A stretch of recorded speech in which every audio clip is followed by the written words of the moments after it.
Le bilan, le bilan il est mitigé.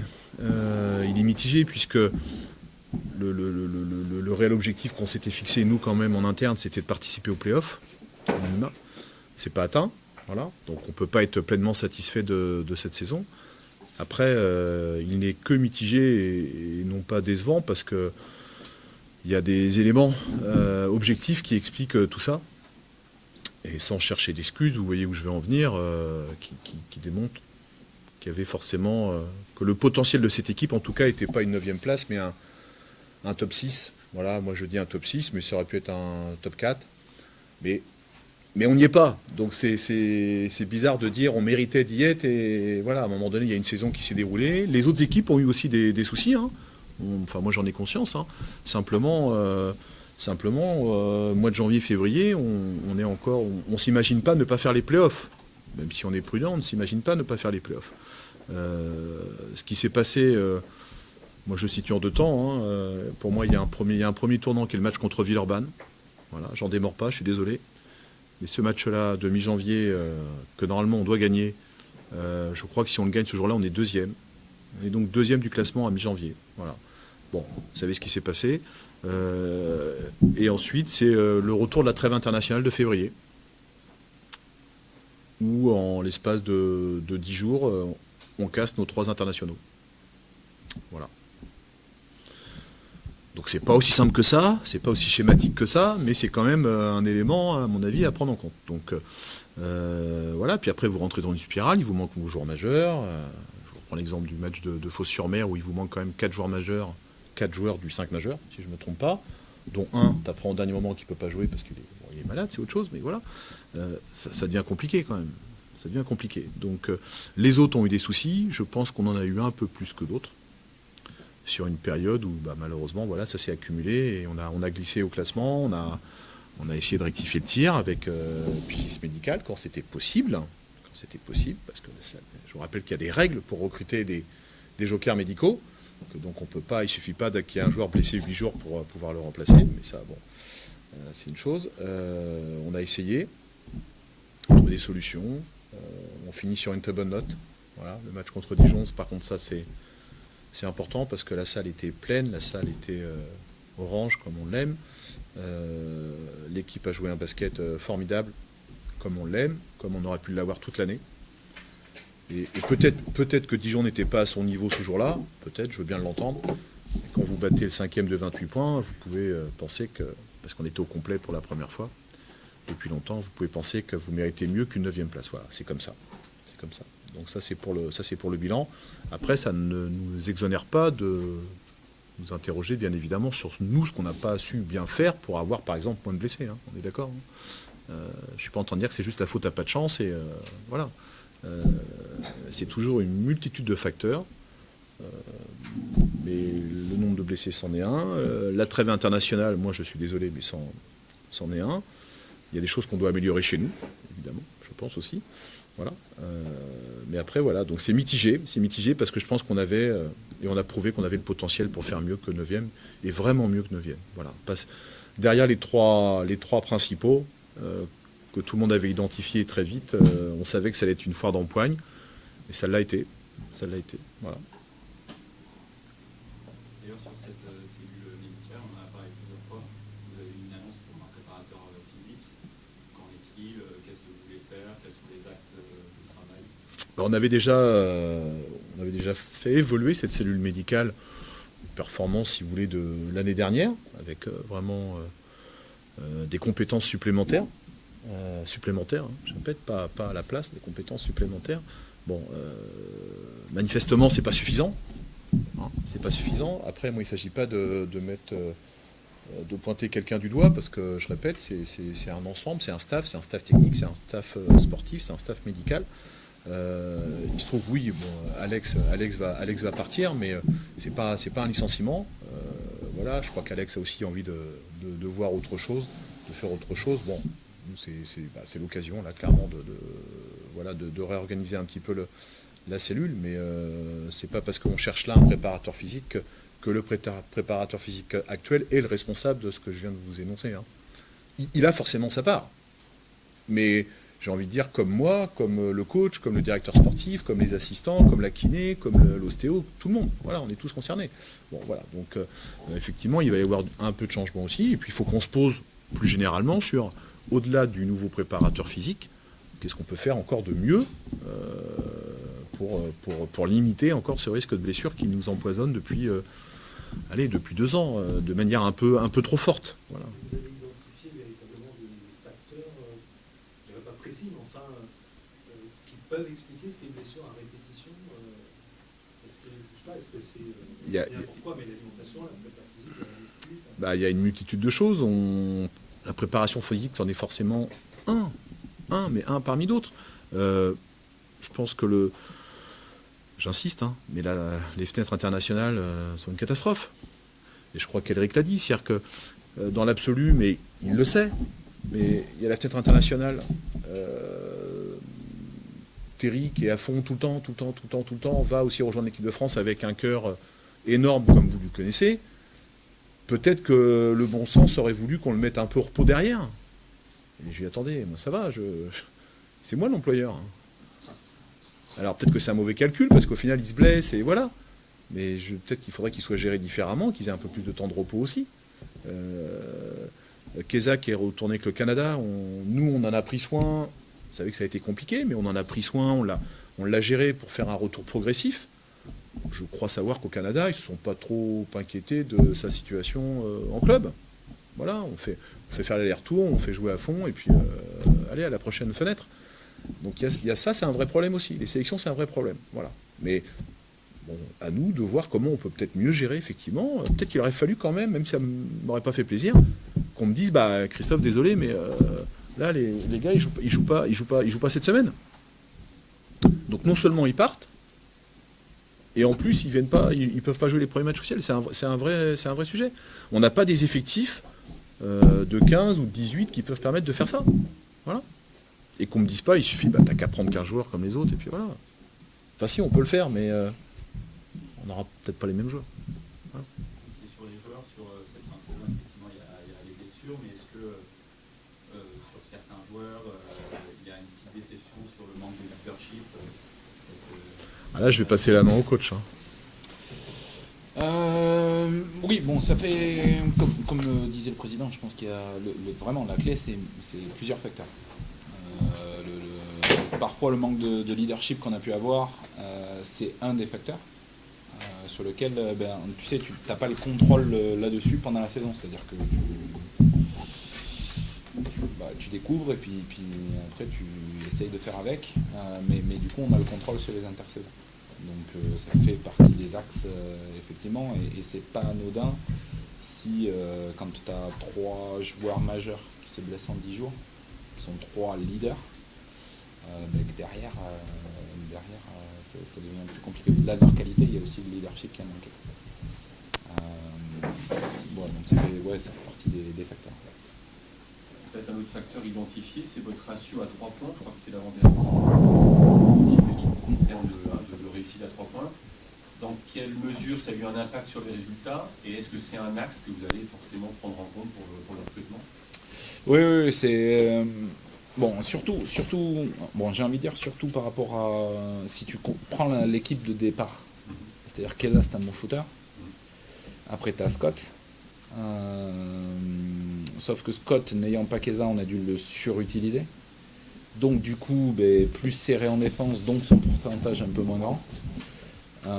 Parce que c'était la seule véritable très grosse menace à l'extérieur. Donc il a été serré de plus près. Donc ça fait partie, tu vois, de ces aspects-là. Alors ça ne nous a pas empêché d'être l'une des meilleures attaques du championnat. Mais en tout cas, c'est un axe de progression qui me semble important. Parce qu'il y a plus que ça, en fait, chose qu'on ne s'imagine pas. Il n'y a pas juste le pourcentage à 3 points. C'est comme tu as moins de menaces, tu es moins défendu loin, donc il y a moins d'espace à l'intérieur. Donc ça rend plus difficile aussi, notamment le jeu des intérieurs, ça rend plus difficile les pénétrations, parce que ça ferme beaucoup plus fort.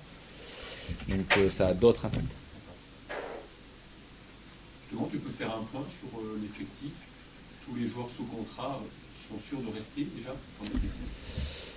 Donc sous contrat, on a de mémoire Kenny Baptiste, Terry Tarpé, William Snaras et Valentin Chiel. Ok. Alors on pense à Mathieu Gauvin par exemple, on sait que le projet jeune c'est important pour le club. De temps en temps il ne vous le rend pas tout le temps. Enfin, je pense à la fin de saison de Kenny sur le dernier match, il a joué moins de 10 minutes. Mathieu a été mieux sur cette fin de saison. Qu'en est-il de la situation de Mathieu pour l'année prochaine? Non, Mathieu, il arrivait en fin de contrat, donc il y avait une option à lever pour pouvoir le conserver, qui était au mois d'avril, je pense. J'ai plus la date exacte, mais il me semble que c'était aux alentours d'avril, deuxième partie d'avril. Bon, au moment où il faut prendre la décision, on est au mois d'avril, et au mois d'avril, c'est pas la même chose que le mois de mai, si tu veux, sur lui, sur sa performance. Voilà, donc la dernière option de contrat était assez forte en termes de rémunération. Donc c'est pour ça que, voilà, faisant les calculs, on a estimé que ce n'était pas le bon moment pour le faire. Donc, Oui. déception pour le club, notamment aussi sur cette saison au niveau des jeunes. Non, parce qu'on a essayé. Je veux dire, quand tu mets un jeune joueur dans l'effectif professionnel, t'as pas les mêmes garanties que sur un joueur qui a joué tant d'années professionnelles avec une telle régularité. Bon, quand tu le lances, tu prends le pari de le lancer. Parfois ça marche moins. L'avantage, c'est qu'il a, lui, beaucoup grandi, beaucoup mûri, et on l'a vu beaucoup plus épanoui sur la fin de saison. Donc quelque part, ça lui a peut-être aussi enlevé un poids de savoir qu'il restait pas. Mais il a aussi beaucoup travaillé sur lui, il a compris beaucoup de choses. Et nous, on n'a rien à regretter. On le refera encore, et voilà, t'as des bonnes surprises, t'en as des moins bonnes, mais ça change pas de notre philosophie en tout cas. De toute façon, vous n'avez pas le choix avec les budgets qui montent dans tous les clubs. C'est important pour vous de vous appuyer. Je pense que l'année prochaine, c'est Vandenby qui sera le 11e. Oui. Donc vous allez continuer. C'est pas une question. Enfin, tu m'arrêtes si je me trompe. Mais c'est pas juste une question de budget. Hein. C'est l'ADN du club de lancer des jeunes joueurs régulièrement. Moi, c'est quelque chose que j'aime. On fait partie des clubs qui ont fait jouer le plus de nombre de minutes à des jeunes joueurs de 21 ans ou moins, de toute la ligue. De mémoire, il y a Paris qui a fait plus. Et je crois que c'est tout. On fait plus que nous. Après, vous savez bien que c'est toujours compliqué, puisque la progression d'un jeune, c'est jamais linéaire. C'est jamais quelque chose de linéaire. Donc ça peut monter très haut, très vite, ça peut redescendre, ça peut se stabiliser, ça peut continuer à descendre, ça va remonter. Il y en a quelques-uns qui sont passés par chez nous. L'exemple d'un Peter Corneli, c'est aussi ça. C'est-à-dire qu'à un moment donné, c'est monté assez vite. Après, ça s'est stabilisé à en devenir décevant, clairement. Voilà, parce que vous savez qu'il a le potentiel, mais il ne le transforme pas. Et puis un jour, il y a un truc. Voilà, il y a un truc, il y a un déclic qui fait que il reprend sa marche en avant et il avance. Donc nous, on a envie de continuer à former des jeunes, à travailler avec eux. Voilà, et Elric a aussi cette conviction, donc on est en phase. Après, c'est toujours une question d'équilibre avec l'exigence de résultats qu'on a sur le court terme, parce qu'on est quand même un club pro et on a envie d'avoir des résultats. Donc, parce que sinon, effectivement, vous laissez vos jeunes tout le temps et vous savez qu'à un moment donné, ça va venir. Mais c'est un équilibre à trouver. C'est pas facile, hein, mais voilà. Mais il y a cette problématique-là chez nous. Ouais. Mais on va continuer. Et du coup, Hugo sera prêté l'année prochaine. Il devrait. Dans le sens où on estime, bon, il a fait une fin de saison qui était intéressante avec nous l'année dernière, en fin d'année, dans un contexte très particulier certes, mais quand même. On a voulu le rebasculer sur le poste 3 cette saison parce qu'on estimait que pour jouer à un haut niveau, pour être joué au Mans, être un joueur majeur à terme, il fallait qu'il soit basculé sur le poste 3 parce qu'un poste 4 ça allait être plus compliqué pour lui. Donc on a passé, la première partie saison a été plus compliquée pour lui, justement lié à ce changement de poste et les nouvelles compétences qu'il devait acquérir. Mais sur la deuxième partie de saison, il est monté, donc il arrive à un point où maintenant il faut qu'il se frotte au monde professionnel. Donc on estime, comme Le Mans a pu le faire par le passé avec Youssouf Afal, avec Kenny Baptiste, avec à un moment prêter un joueur pour qu'il acquiert du temps de jeu quelque part. Un club de Pro B ou club Oui, c'est possible. Il a signé un contrat pro chez vous, du coup, et vous le traitez, c'est ça? Il n'a pas encore signé, mais il va signer. Est-ce qu'il y a d'autres joueurs, Elric, que tu souhaiterais prolonger, re-signer? Est-ce que tu as bon espoir, par exemple Ouais, j'ai bon espoir pour un ou deux, mais... C'est ce que Scott déjà va partir, enfin c'est ce qu'il a annoncé sur ses réseaux. Avant de retirer l'annonce. J'étais pas au courant. Justement, j'ai vu cette annonce, on est beaucoup à vu sur les réseaux, Scott qui annonce la fidélisation au club et au revoir. Comment vous l'avez accueilli? Le fait que ça passe justement par les réseaux sociaux. Ouais, enfin, je l'ai vu avant quand même. Oui. Mais Non, bon. J'aurais préféré moi le garder, mais c'est comme ça. même cette communication via les réseaux, c'est pas... Alors, en fait, je vais être complètement honnête. Hein. Il y a des choses qui me dépassent par rapport aux réseaux sociaux. Il y a des choses qui... pourtant, je suis pas très vieux, mais il y a des trucs où je comprends pas trop. Dans le sens communication, dans le sens à quel point ça peut être important pour une personne.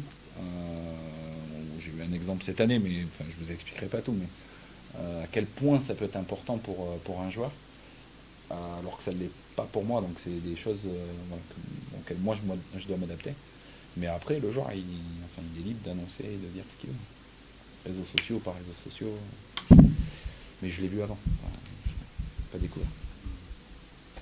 Justement, le fait de non-qualification européenne, ça n'a pas compliqué les démarches pour prolonger, ou tu ne vois pas comme ça? Si, possiblement. Possiblement, mais ça ne veut pas dire qu'on ne va pas y arriver. Je pense à Chiesa, il a vécu une année compliquée, mais sur le poste de meneur, c'est toujours compliqué de trouver un meneur avec un très bon niveau. Du coup, effectivement, même s'il a vécu une saison mitigée, est-ce qu'il y a quand même cette envie de le garder sur un poste important, ou vous en êtes quoi avec... Il y a cette envie-là. Il y a... Bon, après, j'ai connu des expériences par le passé. Je me souviens de Livio Jean-Charles à l'époque. Il est blessé tous les 4 matins. Bon, regarde ce qu'il fait. Donc, il y a des raisons. Il faut travailler dessus. Mais sur la qualité du joueur, il n'y a pas de problème là-dessus. Il n'y a même pas de débat. Donc, oui, on travaille dans ce sens. J'ai bon espoir, mais encore faut-il finaliser. Dans l'idéal, Elric, maintenant tu voudrais combien de joueurs et quel poste? Donc, je sais que vous anticipez pas mal les choses et le Pulse et que donc dans l'idéal tu voudrais quoi et quel genre de poste? Dans l'idéal, donc un poste 5, un poste 4, donc un vrai 5. Quand je dis un vrai 5, on ne va pas chercher un joueur qui peut être 5-4, un 5. Parce que Valentin nous a donné pas mal de garanties sur sa capacité à pouvoir jouer 4 défensivement. Et on a mis des choses en place pour que finalement le 4 et 5, il n'y ait pas vraiment de grande différence. Donc sur lequel on peut capitaliser l'année prochaine. Poste 4, donc là par contre profil un petit peu plus large, dans le sens où il pourrait jouer 5 s'il est assez costaud, mais il pourrait aussi jouer 3, puisque Williams nous donne cette capacité-là. Donc ça sera un 4, 4-3, 4-5, ça dépendra. Je veux dire, on s'ouvre le champ pour essayer d'attirer le meilleur joueur possible dans ce qu'on a besoin. Le poste 3 est complet. Donc poste 2 et après sur les lignes arrière, plus on a de meneurs, mieux c'est. Mais c'est pareil, on ne veut pas fermer. Si c'est des combos, il me faut au moins un vrai meneur, entre guillemets. Et après 2 joueurs qui soient capables d'évoluer à la main à minimum. Voilà, sur les 4 qui manquent. Sinon, au niveau de l'état d'esprit, notamment dans les moments difficiles, est-ce que le groupe t'a donné satisfaction? Comment tu as senti le groupe à ce moment-là? Bon, le groupe aurait pu lâcher depuis longtemps. Il ne l'a pas fait. Donc ça montre aussi que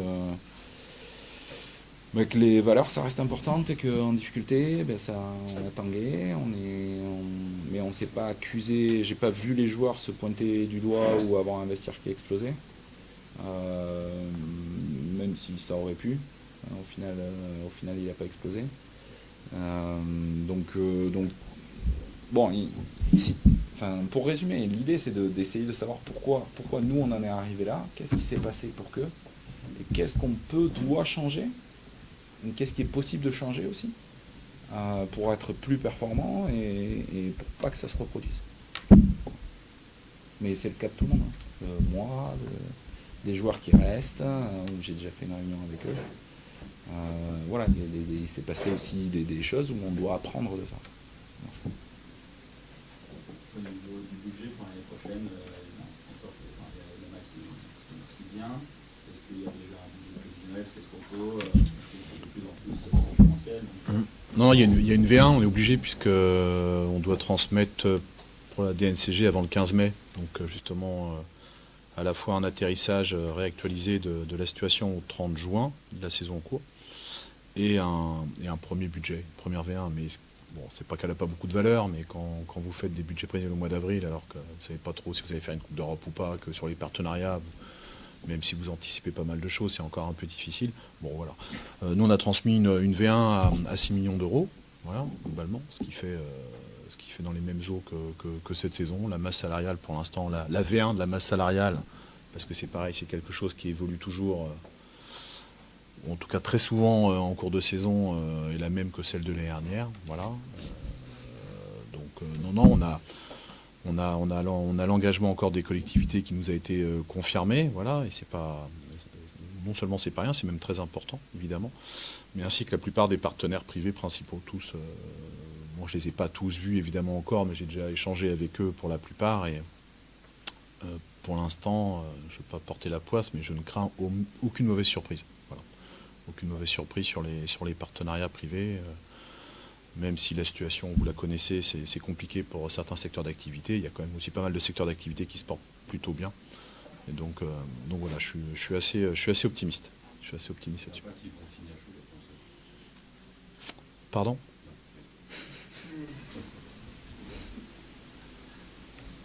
On a évoqué Tu veux faire de l'humour ? Tu me parles de Cholet ?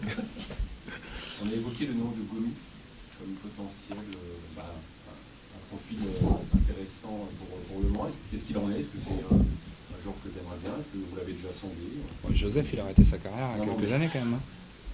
Je l'ai bien connu à Lasvel. Je parle pas de lui. Non, Marcus fait partie d'une shortlist qu'on a dans les potentiels joueurs pour nous.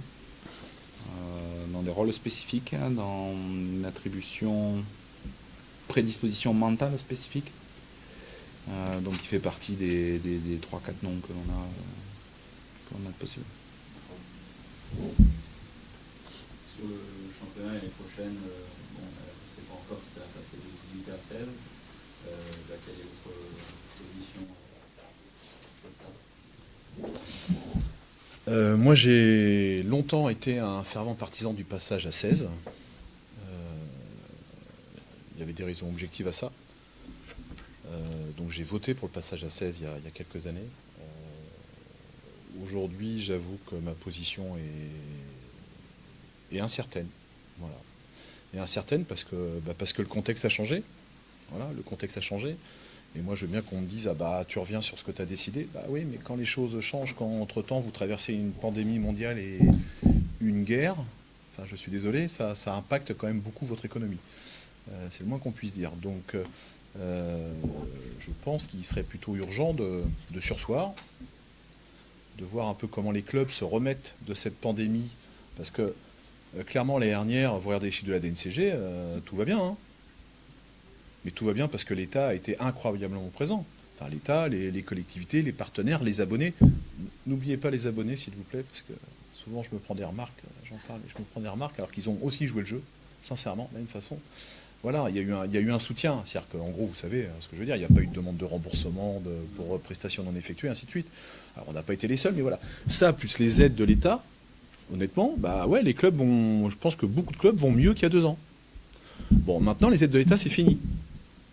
Il y en a qui ont des PGE à rembourser, et puis on va retrouver dans un rythme classique. Et pour certains clubs, je suis un petit peu inquiet. Je ne suis pas inquiet pour le MSB budgétairement, hein, mais je suis inquiet. Donc, Bah oui, peut-être que ça aurait été bien de passer à 16, mais je crois qu'il est urgent d'attendre et de regarder un peu comment les clubs se remettent de tout ça. Sans compter que les Coupes d'Europe, on ne sait pas trop ce qui va se passer. Moi, je ne sais pas, à un moment donné, c'était aussi pour faire de la place. Bon, quelle place, je ne sais pas. Donc voilà, moi je suis plutôt aujourd'hui d'avis de restons à 18. Voyons comment les clubs se portent et on verra si on est capable de passer à 16 et de générer les mêmes revenus à 16 qu'à 18. D'augmenter la qualité du championnat, des confrontations, et ainsi de suite. Voilà. Pour l'instant, je crois que voilà, je suis neutre. Il y a des pistes pour les droits TV, etc. pour l'an prochain. Oui, je sais qu'il y a des négociations en cours. Je n'en fais pas partie, donc je ne peux pas vous en dire plus, mais oui, je sais qu'il y a des discussions. Il y a des discussions en cours. Ouais. Pour du clair Je ne sais pas. Je ne sais pas. Et pareil, un retour possible par exemple du Leaders Cup ou pas du tout? Oui, ça c'est programmé. Ça c'est programmé. Cette année, la session avait été annulée, pareil, pour différentes raisons. Le fait que Disney déjà avait quand même perdu quelques annonceurs et avait été très impacté par la crise. Alors Disney participait économiquement pas à l'équilibre, parce que c'est quand même une opération et un événement en tout cas qui coûte beaucoup d'argent à la Ligue chaque année. On considère simplement que ça en vaut la peine. Voilà, ça coûte de l'argent, mais ça en vaut la peine parce que c'est un très bel événement pour le basket français. Mais là, ça aurait fait très très très très cher pour le coup, donc ça a été reporté. Mais dans ce qu'on a voté, ce qu'on a décidé, oui, normalement, il y aura une Leaders Cup à Disney au mois de février 2023. Ouais. Est-ce que le calendrier de reprise est déjà mis en place? Oui. Tout est bouclé. Alors ouais, c'est bouclé depuis quelques semaines. Honnêtement, je sais pas. Non, Propre. après, je peux donner l'info quand j'aurai les documents, mais... Sinon, on fera suivre. De toute façon, on peut peut-être faire suivre parce qu'il n'y a rien de secret. C'est retour des joueurs le 8 août, Je crois. le lundi 8 ou le lundi 9. Ouais, je crois que c'est ça. Lundi. Le lundi, voilà. Vous m'avez compris, c'est ce jour-là.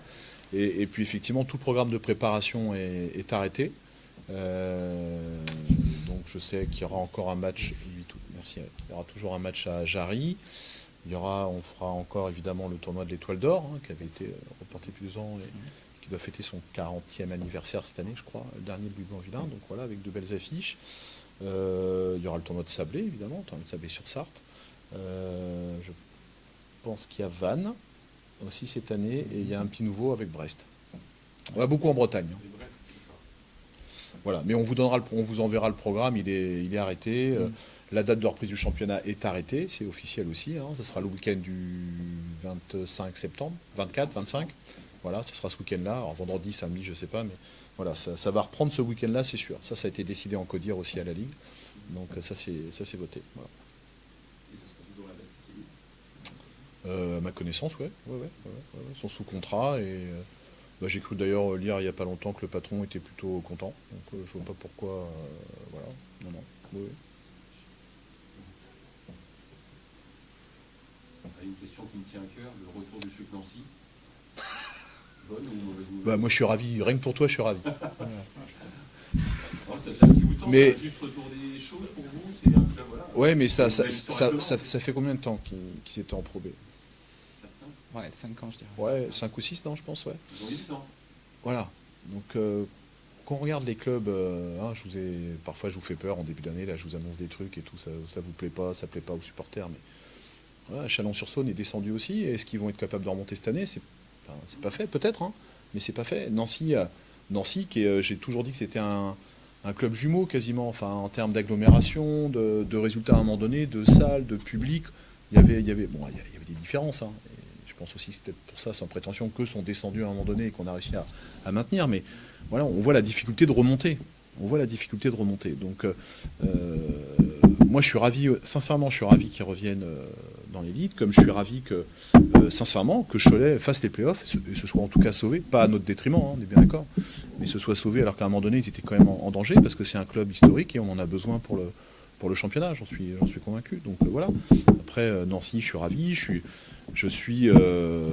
parle pas des autres, mais je suis attristé de voir Orléans descendre, parce qu'Orléans porte un projet important pour le basket français. Non pas que j'ai des affinités particulières avec Orléans, quoique, voilà, mais voilà, ça me désole pour le basket français parce que voilà, il y a des nouvelles salles et pour l'instant, ça va servir à la Pro B. Bon, voilà, j'espère qu'ils remonteront très vite. Parce que Reims, d'ailleurs, c'est le même sujet. Hein. Vous parlez de Reims, hein, il va y avoir normalement une nouvelle salle aussi à Reims et ils vont l'inaugurer en Pro B, donc c'est quand même embêtant. C'est quand même embêtant parce que longtemps on s'est plaint de ne pas avoir de salle en France. Là, il y a des salles qui sortent et donc c'est pour ça, nous, il n'y aura pas de nouvelle salle. Est-ce qu'il y aura des festivités Par contre, il y a des travaux. Hein. Est-ce qu'il y aura des festivités en 2023 Oui, sûrement. Oui, je l'ai bien à l'esprit. C'est pas le moment d'en parler. C'est le 6 septembre, hein, donc voilà. Donc ça sera la saison 2023-2024. On va peut-être essayer de finir celle-ci, là, et puis de parler de l'année prochaine. Hein. On sera peut-être plus là, nous, donc voilà. Mais on va y travailler, en tout cas. On va y travailler, bien sûr. Bien sûr. Des projets extra-sportifs, hein, il y a des choses en carton. Il y a pas mal de choses avec Antares. Avec Antares et la ville du Mans. Enfin, Les rénovations, hein, c'est ça. ouais, alors il y a nous, donc déjà le club, nous on finance et vous verrez aussi à la rentrée, les travaux vont se faire cet été, tout ce qui est l'accueil VIP et ce qu'on appelle le baron qui est dans son jus, hein, depuis la création, depuis la livraison de la salle. Donc il était temps de donner un petit coup de peinture, on va dire ça comme ça, mais ça va être plus qu'un coup de peinture. Donc il y a un beau projet là qui a été validé en dernier, qui est porté financièrement par le MSB et qui sera en place à la rentrée, qui va nous permettre simplement d'offrir une nouvelle prestation à des partenaires, une autre prestation, quelque chose qu'on n'offre pas aujourd'hui. Ça c'est la première chose. Après effectivement la collectivité Antares travaille sur une rénovation du hall principal, qui se fera en plusieurs temps si j'ai bien compris. Mais il y aura déjà vraiment pas mal de choses à l'intérieur. Donc on va garder notre boutique, mais il y aura effectivement une fan zone, il y a l'histoire de bar qui doit être revue, il y a l'accueil, il y a la sécurité, parce que la réglementation a aussi beaucoup évolué et on nous impose de plus en plus de contraintes. Hein. Donc voilà, donc ça, là le MSB ne finance rien, voilà, mais on est consulté en tant que, on va dire, locataire principal. Voilà. Et puis il y a un autre grand chantier, enfin il y en a plusieurs, il y a la sonorisation, hein, je pense que vous avez vu, qui va être changé cet été. C'est aussi un budget qui est pas neutre, et pareil, c'est une sono qui datait de 95, donc je pense que ça a été bien amorti tout ça, c'est bien, je veux dire, tant mieux, mais il était temps de le faire. Ensuite, il y a effectivement un autre gros projet, et là on est encore un peu plus impliqué, c'est effectivement les sièges dans la salle qui vont tous être changés.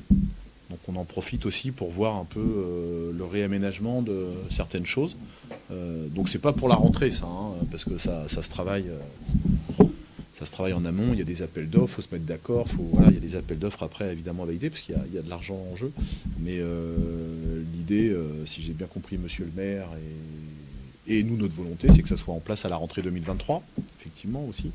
Voilà, donc il y a ça, et puis on continue à réfléchir, nous, ce qu'on peut faire dans la salle pour toujours, pareil, améliorer ce qu'on va appeler l'expérience client, et que nos amis supporters aient envie de revenir, même si les résultats ne sont pas toujours ceux attendus, ceux espérés. Donc voilà, on travaille aussi là-dessus, mais voilà, ce sont les principaux chantiers, c'est déjà pas mal. Il y a pas mal de chantiers. Toujours. C'est pas impossible, ce n'est plus impossible. Bon, moi je voulais pas en parler, François. C'est une des demandes que j'ai formulées. Une des demandes. On me demande mon avis, je le donne. On me demande si j'ai des idées, je donne. On est là pour ça, pour essayer de faire avancer les choses. Après, moi je pose des questions. Après, on me dit que c'est pas possible techniquement, il n'y a pas de problème. On me dit que c'est beaucoup trop cher. Je respecte, c'est pas moi qui paye, donc j'entends. Après, à moi d'argumenter pour dire quand même ce que ça pourrait générer, ce que ça pourrait apporter. Voilà. Un cube central, ça fait partie des discussions aujourd'hui, puisque ça fait partie des discussions, hein. Ne me faites pas dire ce que je ne dis pas aujourd'hui. Simplement, la technologie ayant évolué, les poids sont plus du tout les mêmes, les prix ne sont plus du tout les mêmes. Donc voilà, il y a des barrières qui sautent là. Voilà. Donc c'est à l'étude, en ce moment, je sais, par les services techniques de la ville notamment. Voilà. Mais effectivement, au-delà du cube central, à défaut, j'ai aussi émis le souhait d'avoir un peu plus d'écran vidéo. Il ne s'agit pas que ça devienne Las Vegas, mais ce sont des supports pour nous qui sont importants, à la fois économiquement, parce que ce sont des supports qui sont demandés par les partenaires aujourd'hui. Aujourd'hui, on ne vous demande plus des bannières ou des panneaux fixes, on vous demande des panneaux LED, voilà, évidemment, et pouvoir jouer avec, s'amuser avec, interagir avec les supporters. Enfin voilà, il y a forcément, donc il y a des choses à faire en termes de vidéo. Donc il me semble que ça a été entendu, et voilà, parce que pareil, il y a des choses qui commencent à dater aussi. Les panneaux de score, bientôt, ne seront plus aux normes. Je pense qu'ils le sont encore aujourd'hui. Bientôt, ils ne le seront plus. Donc, bon, voilà, ça fait partie d'une réflexion globale. Il faut des supports supplémentaires, économiquement, et en termes, toujours pareil, d'expérience pour les fans, pour proposer autre chose. Voilà. Donc, j'ai la chance d'être écouté. Alors, ça ne veut pas dire qu'on sera entendu, mais on est écouté, et on échange, on discute. On a beaucoup de réunions depuis un moment. Voilà, mais ça avance gentiment. Voilà. Parce que le cube, on disait que c'était l'armature dans ta reste qui peut être... Ouais, alors attention à ne pas rentrer trop dans une discussion technique. Je vais avoir mes limites. Mais oui, c'était une question de charge. C'était une question, voilà, François peut le dire, c'est une question de charge à la base. Mais vu que la technologie a évolué, voilà, ça peut peut-être s'entendre maintenant, et peut-être pas. Voilà, donc, mais on est en plein dedans. Voilà. Ça serait juste un problème financier, je vous dirais, c'est un arbitrage à faire. C'est pas le cas. Pour l'instant, c'est d'abord un problème technique à résoudre. Oui ou non, est-ce qu'on peut le faire? Après, si on peut le faire, c'est oui ou non, est-ce qu'on a envie de le faire? Voilà. Et puis, est-ce que c'est compatible avec les concerts en terrestre? Il ne faudrait pas avoir à le démonter à chaque fois. C'est tout ça qu'on parle. c'est l'équilibre de la salle aujourd'hui, c'est les spectacles et le sport. Donc tous les investissements qui sont faits aujourd'hui, qui sont portés par la collectivité notamment, ou par exemple par le groupe Espace, doit répondre à cette double problématique de rendre service aux deux. Voilà, aux deux. Alors ce qui me fait parfois grogner, moi je suis là pour le basket, mais bon, voilà, j'entends aussi parce que faut admettre que ce bâtiment c'est une réussite, et qu'il est là depuis 95, qu'il est encore dans un très bon état, et que je pense qu'il a été amorti et qu'il accueille du monde. Voilà, on a encore accueilli du monde. Antares, même si ça a été freiné par la pandémie, va reprendre son envol, et voilà, il accueille beaucoup de monde. C'est une vraie réussite. Donc voilà. Bien sûr que je préférais avoir une salle que pour le basket, voilà. Mais bon, c'est comme ça. On n'a pas à se plaindre.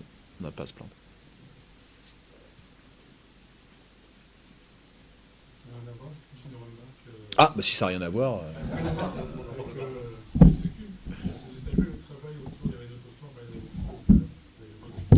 Ah il est là. Oui, merci. Ouais, mais c'est gentil parce que ça fait partie. Ça fait partie des axes, voilà, qu'on a voulu pousser un petit peu. Valentin nous a rejoint, guidé en cela par Eric, et puis Thibaut qui est là également a fait un gros boulot. Donc effectivement, moi je suis très satisfait très satisfait, voilà, on peut dire ça, mais oui, je trouve qu'ils ont vraiment fait du bon boulot, sincèrement. De toute façon, les chiffres le prouvent, mais au-delà des chiffres, voilà, question d'image, et ce que tu dis là, moi je l'ai déjà pas mal entendu. Moi je suis pas un adepte des réseaux sociaux, je suis pas, voilà, je pense que c'est mieux d'ailleurs, mais j'entends beaucoup de choses positives effectivement sur ce qu'on a fait depuis quelques années à ce sujet. Donc peut-être qu'on était un petit peu en retard. On est en train aujourd'hui de rattraper tout ça et d'avancer, même si c'est pas parfait, qu'on peut encore faire mieux. Voilà, toujours. Mais c'est plutôt plaisant. C'est plutôt plaisant. Merci de le dire, il faut l'écrire.